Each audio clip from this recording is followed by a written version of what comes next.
ونصلي على رسول الكريم اما بعد فاعوذ باللہ من الشیطان الرجیم بسم اللہ الرحمن الرحیم لا تقنطوا من رحمت اللہ ان اللہ یغفر الذنوب جميعا صدق اللہ مولانا العظیم وقال اللہ تبارک وتعالی فی شان حبیبہ بسم اللہ الرحمن الرحیم ان اللہ وملائکتہ یصلون علی النبی یا ایہا الذین آمنوا صلوا علیہ وسلموا تسلیما اللہم صل علی سیدنا و مولانا محمد وعلی آلہ واصحابہ اجمعین۔ آنے والے سب معزز مہمان خصوصاً خواتین، السلام علیکم ورحمۃ اللہ وبرکاتہ۔ اللہ تعالیٰ آپ کو جزائے خیر عطا فرمائے، آپ کا سفر قبول فرمائے، آپ کے نیتوں اور آپ کے جذبوں اور محبتوں کو بڑھائے، اور جو آپ کے ارادے ہیں ان میں اللہ تعالیٰ بہتری اور کامیابی عطا فرمائے۔ رمضان کی آمد ہے، ہم سب بڑے خوش قسمت ہیں اور دعا کرتے ہیں کہ یہ بابرکت مہینہ زندگی میں ہمیں نصیب ہو، اور یہ بہاریں رحمتوں کی، مغفرتوں کی، بخششوں کی ہم سب کو حاصل ہوں۔ اس کے لیے ہمیں روحانی، جسمانی طور پر، ذہنی طور پر تیار رہنا ہے اور کوشش کرنی ہے۔ سب سے اہم ترین چیز جو ہمارے لیے مقدم ہے وہ ہماری صحت ہے، اور ہم سب اس کا ضرور دھیان رکھیں۔ یہاں کہ کچھ معمولات زندگی اتنے مشکل اور چیلنجنگ ہوتے ہیں کہ بہت ساری مرتبہ ہم اپنی صحت اور اپنے جسمانی تندرستی کو بھول جاتے ہیں۔ آج اس کو امید ہے کہ چونکہ یہ میں اپنی صورتحال کو سامنے رکھ کر عرض کر رہا ہوں، تو اس کے پھر نتیجہ بھی بھگتنا پڑتا ہے۔ جب ہم بھول جاتے ہیں اپنی صحت اور تندرستی کو تو پھر اس کا خمیازہ بھی بھگتنا پڑتا ہے۔ تو میں نصیحت کرتا ہوں اپنے آپ کو اور آپ کو بھی کہ ہم سب اس چیز کو زیادہ اہمیت دیں۔ اللہ تعالیٰ ہمارے لیے بھلائی چاہتا ہے، دنیا کی بھلائی چاہتا ہے، اللہ تعالیٰ ہمارے لیے آخرت کی بھلائی چاہتا ہے۔ حضور علیہ السلام ہمارے دنیا کی کامیابی کو پسند فرماتے ہیں، آخرت کی کامیابی کو پسند فرماتے ہیں۔ یہ ساری کامیابیاں جدوجہد اور محنت سے ملتی ہیں، عمل سے ملتی ہیں، اور عمل تب ممکن ہوتا ہے جب ہم جسمانی طور پر، ذہنی طور پر ٹھیک ٹھاک ہوں۔ تو ہمیشہ ہم سب خیال رکھیں، واک کریں، متحرک رہیں۔ سب سے بڑی کمزوری اور خرابی ہمارے اس معاشرے میں یہ پائی جاتی ہے کہ مسلسل بیٹھے رہتے ہیں۔ اگر اٹھنا پڑ جائے تو ہمیں اٹھنا گوارا نہیں ہوتا، حتیٰ کہ پانی کا گلاس چاہیے تو ہم بیٹھے ہی رہ جاتے ہیں، کسی اور کو بولتے ہیں، بیوی کو بول دیں گے، بیٹے بیٹی کو بول دیں گے کہ مجھے گلاس لا کر دے، حالانکہ ہم اس کرسی پر، صوفے پر بیٹھے بیٹھے ہمیں گھنٹہ ہو چکا ہوگا۔ اور مسلسل ایک جگہ جم کر بیٹھنا یہ ایک طرح سے جسم کے لیے کوئی اتنی پسندیدہ صورتحال نہیں ہوتی۔ جسم انسان کا اللہ تعالیٰ نے بنایا ہی ایسا ہے کہ اس کو تحرک چاہیے۔ دیکھو قرآن مجید میں بھی اللہ تعالیٰ فرماتا ہے کہ میرا تم ذکر کرو اس حال میں کہ تم کھڑے ہو، اس میں چلنا بھاگنا سب آ گیا۔ اس حال میں کہ تم بیٹھے ہو، اس حال میں کہ تم لیٹے ہو، یعنی یہ ساری جو انسان کی زندگی میں جسم کی لوازمات ہیں، ذکر کے ساتھ ساتھ اللہ تعالیٰ نے وہ بھی بیان فرما دی ہے۔ تو اس کا ہم دھیان رکھیں، اور مجھے امید ہے کہ ہم ضرور ان چیزوں پر غور فرمائیں گے۔ برانچز یہ رپورٹ دیتی ہیں کہ ہم صحت کا خیال رکھتے ہیں، ہم بلڈ پریشر کو دیکھتے ہیں، ہم ڈائبٹیز کو چیک کرتے ہیں، واک کا اہتمام کرتے ہیں۔ یہ سلسلہ جاری رہنا چاہیے۔ اسی طرح خواتین کے لیے بھی اس چیز کی اتنی اہمیت ہے جتنی مردوں کے لیے ہے، تو ان کو بھی ہم ایسے مواقع فراہم کریں، کیونکہ حضور علیہ الصلوۃ والسلام کی ایسی مثالیں موجود ہیں کہ آپ اپنے زوجہ محترمہ ام المومنین ہماری ماں عائشہ صدیقہ رضی اللہ تعالیٰ عنہا کے ساتھ واک کرتے تھے۔ تو دوستو، خواتین کو بھی اپنی صحت کا دھیان رکھنا چاہیے، یہ تو ایک بہت اہم اور ضروری بات ہے۔ اور اس کے بعد پھر تعلیم آ جاتی ہے۔ ہم بچوں کی تعلیم، ابھی دوست بتا رہے تھے، بڑی مسرت ہو رہی تھی کہ ہمارے دوست الحمدللہ ثم الحمدللہ، یہ اللہ تعالیٰ کا کرم ہے، میرے مرشد کامل کی نظر ہے کہ ہمارے دوست نہ صرف اپنے بیٹوں کو بلکہ اپنی بیٹیوں کو بھی تعلیم دلوا رہے ہیں اور یکساں مواقع ان کو فراہم کر رہے ہیں۔ حضور علیہ الصلاۃ والسلام اپنے پیاری بیٹیوں کو کتنی محبت، شفقت، تعلیم اور تربیت دیتے تھے، وہ کسی سے ڈھکی چھپی نہیں ہے۔ تو یہ ایک سلسلہ ہے جو جماعت نے اختیار کیا ہوا ہے، اس پر جماعت مبارکباد کی مستحق ہے۔ اور نہ صرف یہ کہ دوست آ کر بتاتے ہیں کہ میرا بیٹا انجینئر ہے تو بیٹی ڈاکٹر ہے، بیٹا ڈاکٹر ہے تو بیٹی انجینئر ہے، یہ دوست آ کر یہاں یہ احوال سناتے ہیں۔ تو انشاءاللہ یہ سلسلہ اس طرح چلے گا اور ہمارے علم، آگہی اور شعور میں بہتری آئے گی، اور ہم زندگی کی اس مرحلے میں جب اب موجود ہیں، اس دنیا کو بہتر بنانے کی سعی میں اپنی مثبت کوششیں شامل کر سکیں گے، ورنہ تو ہاتھ ملتے رہ جائیں گے، تنقیدیں کرتے رہ جائیں گے اور طنز کرتے رہ جائیں گے، جو کہ آج ہمارا شاید زیادہ پسندیدہ وتیرہ نظر آتا ہے، واللہ اعلم بالصواب۔ تو رمضان کے حوالے سے ہم رمضان کے مہینے میں سب روزہ رکھیں گے انشاءاللہ، سوا ان لوگوں کے جن کو عذر ہے، بیمار ہیں، وہ اپنے اس عذر کو نظر میں رکھیں اور ڈاکٹروں کی ہدایت پر عمل کریں۔ اور اسلام میں، شریعت میں اس کی پوری گنجائش موجود ہے، اور کبھی بھی اللہ تبارک و تعالیٰ اس چیز کے حوالے سے یہ اللہ تعالیٰ یہ پسند فرماتا ہے کہ اپنے آپ کو تکلیف میں مت ڈالو، تو ان کے لیے شریعت میں گنجائش رکھی ہے، تو وہ ڈاکٹروں کے ہدایات کو نظر میں رکھیں اپنے آپ کو تکلیف میں ڈالنے کے بعد۔ جو صحت مند ہے، تندرست ہے، ہم روزہ رکھیں اور اس کا پورا اہتمام کریں، اور دل و جان سے۔ سفر میں بھی قرآن مجید میں جو استثناء دی گئی ہے، ایک مرض کی اور دوسری سفر کی، تو اس لیے ہم ان چیزوں کو دھیان میں رکھیں اور نہ صرف روزے رکھیں بلکہ قرآن مجید کے ساتھ بھی ہمارا تعامل اور تعلق رمضان کے مہینے میں بہتر ہو جائے، اور ہم کوشش کریں جتنی بھی برانچز ہیں وہ ایسا سلسلہ شروع کریں جو ہمارے بھائی قرآن مجید نہیں پڑھے ہوئے ہیں وہ قرآن مجید کی تعلیم حاصل کریں، وہ پڑھیں۔ جو ہمارے بھائی قرآن مجید پڑھ چکے ہیں ان کو ایسے مواقع فراہم کیے جائیں کہ وہ قرآن مجید کے تلفظ کو درست کر سکیں، وہ حروف کی ادائیگی کو بہتر کر سکیں۔ وہ بہت بڑی لحن اور تجوید کی بات نہیں ہو رہی، بنیادی باتوں کی بات کی جا رہی ہے، تو ان کے لیے تھوڑی سی محنت، تھوڑا سا توجہ، تھوڑی سی کوشش چاہیے۔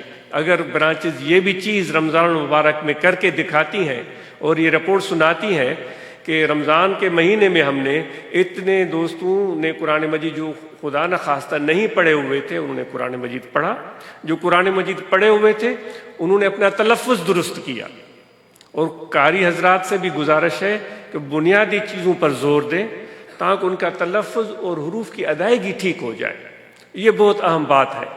تو یہ اگر رمضان کے بعد رپورٹیں ہمیں دوست سنائیں گے تو بہت دل کو مسرت ہوگی، اور بہت ان کے لیے ڈھیروں دعائیں کریں گے کہ یہ کتنا شاندار کام کیا کہ رمضان کے مہینے میں قرآن مجید کے ساتھ انہوں نے تعلق جوڑے رکھا اور اس کو کامیاب صورت یہ دی کہ اس کی تلاوت کو بہتر بنایا ہے۔ تو امید ہے کہ دوست اس پر توجہ دیں گے اور مثالی برانچز اس پر کام کریں گی اور برانچز اس پر کام کریں گے۔ جو آیت کریمہ تلاوت کی ہے، اللہ تعالیٰ فرماتا ہے کہ میرے رحمت سے کبھی بھی مایوس نہ ہو، یہ سب کے لیے ارشاد ہو رہا ہے اللہ تعالیٰ کی طرف سے۔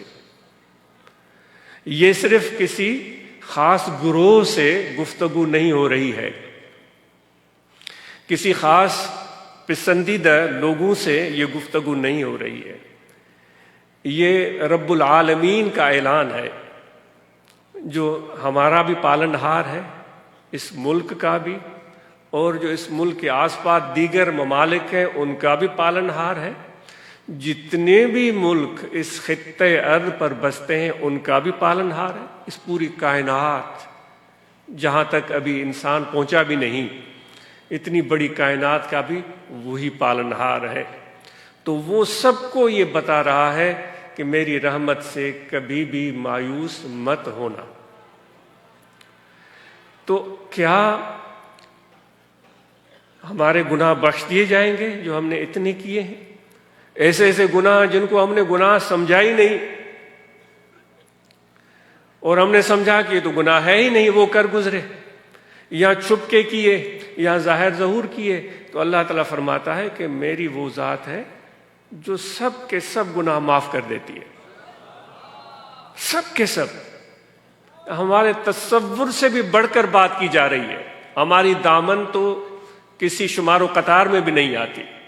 تو اتنا مہربان ہے اللہ تعالیٰ ہم سب پر، سب انسانوں پر، جو کہ ہمارے چھوٹے سے اتنے سے ذہن میں یہ بات کاش آ جائے. کہتے ہیں نا خدا کی پہچان کیا ہے؟ یہی ہے خدا کی پہچان، کہ وہ جب بخش دیتا ہے تو پھر سب بخش دیتا ہے. اس کے لیے ہمیں کرنا کیا چاہیے؟ ہمیں کرنا یہ ہے کہ اس کے دروازے کو چھوڑنا نہیں ہے، اس پروردگار اللہ کے دروازے کو چھوڑنا نہیں ہے، اور اپنی حاضری لگاتے رہنا چاہیے، اور حاضری ہمہ وقت ہونی چاہیے. اب ہمہ وقت حاضری کیسے ہو سکتی ہے؟ ہمیں تو اولاد بھی ہے، ہمیں تو بچے بھی ہیں، ہمیں زمینیں بھی ہیں، ملازمتیں بھی ہیں، تو باس کی بھی حاضری دینی ہے، باپ کے پاس بھی جانا ہے، بیوی کا بھی خیال رکھنا ہے، بچوں کا بھی دھیان رکھنا ہے. تو ہم یہ سمجھتے ہوں گے شاید کہ جب مسجد میں آ کر بیٹھتے ہیں تو پھر ہم خدا کے دروازے پر ہوتے ہیں، شاید یہ سمجھتے ہوں. پر بٹائی صاحب رحمۃ اللہ علیہ نے فرمایا نا، چھو ونی وڑکار ہت نہ گولی ہو تکھے، لکھو کین لطیف چے بارو چو بے پار. ہم وہ بٹائی صاحب فرما رہے ہیں کہ تم وڑکار جو سسی نکلی تھی، تو ایک علاقہ شاید وڑکار کا بھی اس کے راستے میں پڑتا تھا کہ تم وڑکار کیوں جا رہی ہو اپنے محبوب کو ڈھونڈنے کے لیے، یہیں کہیں آس پاس کیوں نہیں ڈھونڈ لیتی؟ تو دوستو، ہمیں ادھر ادھر جا کر ڈھونڈنے کا شوق ہوتا ہے. بھائی اس کے پاس جائیں گے، اس کے پاس جائیں گے، وہ بھی بڑی بات سنا رہا ہے، وہ بڑی دعویٰ کر رہا ہے، وہ بڑی باتیں، کرامتیں، دعوائیں، جلوے، رنگ، روغن، لباس، ساری چیزیں دکھا رہا ہے، چلو اس کے پاس چل کر دیکھتے ہیں. تو بھائی ہمیں مرشد نے کیا سکھایا ہے؟ مرشد نے سکھایا ہے کہ کل بھی ذکر کرو، کیونکہ خدا تمہارا اللہ نہ دائیں ہے، نہ بائیں ہے، نہ آگے ہے، نہ پیچھے ہے، وہ تو تمہارے ساتھ ہے. وَهُوَ مَعَكُمْ أَيْنَمَا كُنْتُمْ، تم جہاں کہیں بھی ہو وہ تمہارے ساتھ ہے. ہمیں صرف وہ احساس چاہیے، وہ نظر چاہیے کہ اس کی معیت، اس کی قربت کو محسوس کر سکیں. یہ ہنر سکھاتا ہے مرشد کامل، یہ ہنر سکھاتا ہے مرشد کامل کی صحبت. بہت سارے لوگ کتے کے بارے میں خرابیاں بیان کرتے ہیں، اور بہت سارے لوگ کتے کی خوبیاں بیان کرتے ہیں. وہ عجیب سا مرکب ہے کتے کی ذات، اس کے اندر لوگ نجاست بھی ان کو نظر آتی ہے، اور لوگوں کو رحمت سے دوری بھی نظر آتی ہے. اور دوسری طرف دیکھیں تو کہتے ہیں بھئی وفاداری تو کوئی کتے سے سیکھے، شب بیداری تو کوئی کتے سے سیکھے، استواری تو کوئی کتے سے سیکھے. یعنی دونوں گروہ پائے جاتے ہیں. چلو ہم طریقت والوں کی بات کرتے ہیں. وہ سعدی کہتا ہے کہ ازاں بر ملائک شرف داش تند، کہ خود را بہز سگ نہ پنداش تند. وہ سعدی کہتا ہے کہ اس لیے فرشتوں سے بھی مرتبہ اور مقام میں آگے نکل گئے، کیونکہ وہ اپنے آپ کو کتے سے بھی اچھا نہیں سمجھتے تھے. یہ ہم طریقت والوں کی بات کر رہے ہیں، جو اور اولیاء اللہ کے ساتھ جنہوں نے صحبتیں کی. عربی ادب کی کہانی ہے۔ ایک عابد عالم تھا، وہ خدا کی عبادت کے لیے پہاڑ کی چوٹی پر جا کر بیٹھ گیا، اور وہاں عبادت کرتے ہوئے اس پر یہ معجزہ ظاہر ہوا کہ وہ جیسے ہی سجدے سے سر اٹھاتا تھا، یہ عربی ادب کی کہانی ہے، سر اٹھاتا تھا تو اس کو سامنے خوانچہ نظر آ جاتا تھا، کھانے کا ایک دسترخوان جس پر کھانا موجود ہوتا تھا۔ تو وہ عبادت کے بعد وہ کھانا کھا لیتا، وہ خوش ہو جاتا کہ بھائی سبحان اللہ، یہاں تو کوئی آدم ہے نہ آدم زاد، کوئی بستا نہیں، کوئی رہتا نہیں، کیسے خدا مجھے یہاں اس پہاڑ کی اونچائی پر، کوئی میرا واقف نہیں، کوئی دوست نہیں، کوئی جان پہچان، کوئی انسان بنی بشر نہیں، مجھے کھانا ملتا۔ تو یہ اس کا معمول چلتا رہا۔ ایک دن ایسا اتفاق ہوا، اس نے عبادت کی، زاہد تھا تو اس نے عبادت کی۔ زاہد اس کو بولتے ہیں جو دنیا کو تیاگ دے، بھائی میرا کسی سے کوئی واسطہ نہیں، دین اسلام میں اس طرح کی کوئی تعلیم نہیں ہے، ایسے سمجھیے، یہ بنی اسرائیل کے زمانے کی بات سمجھے۔ تو وہ عبادت کر کے معمول کے مطابق اٹھا تو وہ خوانچہ دسترخوان تھا ہی نہیں۔ اس نے سوچا کہ میری عبادت میں کمی رہ گئی ہے، تو اس لیے مجھے وہ خوانچہ، وہ دسترخوان، وہ کھانا نہیں ملا، تو اس نے اور گڑ گڑا کر عبادت کی۔ اس کو نہیں ملا دسترخوان، پتہ نہیں کیسے آتا تھا، کہاں سے آتا تھا، کس طرح پہنچتا تھا۔ پھر اس نے اور زیادہ گڑ گڑا کر، رو رو کر سجدے کیے، عبادت کی، نہیں ملا۔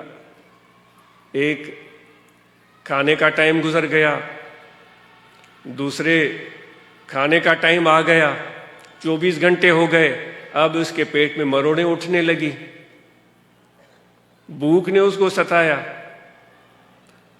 تو وہ اپنی بھوک سے پریشان ہو کر ایک محدود ٹائم تک تو وہ بیٹھا رہا، لیکن مجبور ہو کر وہ پہاڑ سے نیچے اتر آیا۔ پتہ نہیں کیا ارادہ کر کے گیا تھا کہ میں تو کبھی بھی ادھر سے ہلوں گا نہیں۔ وہ نیچے اتر گیا اور جا کر ادھر ادھر جھانکنے تاکنے لگا تو دور سے اسے گاؤں نظر آیا، اور گاؤں میں گھس گیا اور دروازے کھٹکھٹانے لگا۔ بندے باہر آئے، انہوں نے پوچھا کیا ہے، تو انہوں نے کہا میں بھوک سے مر رہا ہوں، مجھے کھانا دو۔ تو ان گاؤں والوں میں سے کسی ایک گھر والے نے اس پر رحم کیا، اس کو 3-4 روٹیاں، کچھ کھانے کی اور چیزیں اس کو، یا سالن یا روٹیاں دے دی۔ وہ 3-4 روٹیاں پکڑ کے چلا تو اسی گھر کے دروازے پر کتا بیٹھا ہوا تھا۔ اس نے جب اس کو روٹیاں لے جاتے ہوئے دیکھا تو اس کے پیچھے چل پڑا۔ جب آگے چلا تو کتا بھی اس کے پیچھے، یہ تیز چلا تو کتا بھی تیز چلنے لگا، یہ دوڑا تو کتا بھی دوڑنے لگا۔ تو پھر اس کو ڈر لگا کتا مجھے کاٹے گا، تو اس نے ایک روٹی پھینکی اور کتا روٹی کھانے میں مشغول ہوا، اس نے دوڑ لگائی، میں نکل جاؤں گا، پہاڑ دور نہیں ہے، چوٹی پر تو کتا آئے گا ہی نہیں۔ کتے نے جلدی جلدی روٹی کھائی یا نہیں کھائی، وہ کچھ کھائی کچھ نہیں کھائی، پھر اس کے پیچھے دوڑ لگائی، پھر اس کو پہنچ گیا۔ اس کے پاس تھی 3 یا 4 روٹیاں، اس نے کہا کتا تو کاٹنے لگا ہے، وہ بھونک رہا تھا، اس نے دوسری روٹی پھینکی، کتے نے اس کو روٹی کو منہ لگایا، اس نے اور تو تیز دوڑ لگائی، تھوڑی دیر میں کتا پھر اس کے پیچھے،